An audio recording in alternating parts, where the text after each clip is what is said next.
Chapter 10 El Filibusterismo.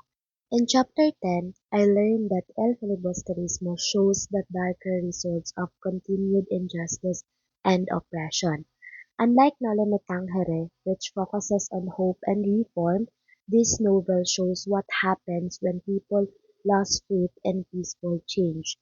Through the character of Simon, Rizal shows pain, anger, and disappointment can turn a person toward revenge. What stood out to me is how Rizal made Simon a symbol of what society creates when people are abused for too long. So Simon believes that violence is the only way to achieve freedom, but the novel also shows that this path brings more suffering even to innocent people.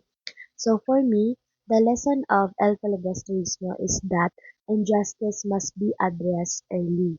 So Rizal reminds us that when people are ignored and oppressed, anger grows. So true change should be guided by justice and concern for others, not by hatred or revenge.